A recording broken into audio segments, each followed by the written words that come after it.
উৎসবমুখর নির্বাচনী আমেজ বইছে ঢাকা ১৪ আসনে। যদিও নির্বাচন কমিশনের বিধিনিষেধের কারণে প্রার্থীরা এখনও আনুষ্ঠানিক প্রচারণা শুরু করেননি।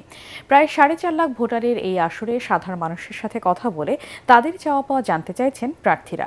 স্থানীয়দের মতে চাঁদাবাজি ও মাদক এই এলাকার প্রধান সমস্যা। তারা চান সামাজিক এই ব্যাধি থেকে মুক্ত হোক এই এলাকা। এদিকে আসন্ন জাতীয় সংসদ নির্বাচনে বিএনপির প্রার্থী ও মায়ের ডাকের অন্যতম সমন্বয়ক সানজিদা তুলি এবং জামাত ইসলামের প্রার্থী ব্যারিস্টার মীর আহমেদ আরমানের মধ্যেই মূল প্রতিদ্বন্দ্বিতা হবে বলে আশা করছেন ভোটাররা। এলাকায় জনপ্রিয় এই দুই প্রার্থী জানান, সুযোগ পেলে ঢাকা ১৪ আসনের উন্নয়নে সর্বোচ্চ ভূমিকা রাখবেন তারা।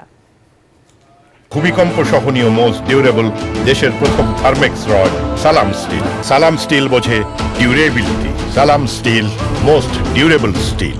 আমরা চাই একটা সুষ্ঠু, সুন্দর, গ্রহণযোগ্য, অবাধ, সব দলের অংশগ্রহণে ফ্যাসিস্ট ব্যতীত একটি নির্বাচন হোক, যে নির্বাচনে আমরা আমাদের ভোটাধিকার প্রয়োগ করে মানুষের সরকারকে ক্ষমতায় আনতে পারি। আগামী নির্বাচনের পরে যেন এই ঢাকা ১৪ আসনটা এমনভাবে চলে যেন সন্ত্রাস মুক্ত, চাঁদা মুক্ত। তুলি আবার প্রতি মানুষ সবাই একটা সমর্থন আছে যে তুলি এবার আসলে একটা সন্ত্রাস মুক্ত এলাকা হবে এই মিরপুর ১৪-তে।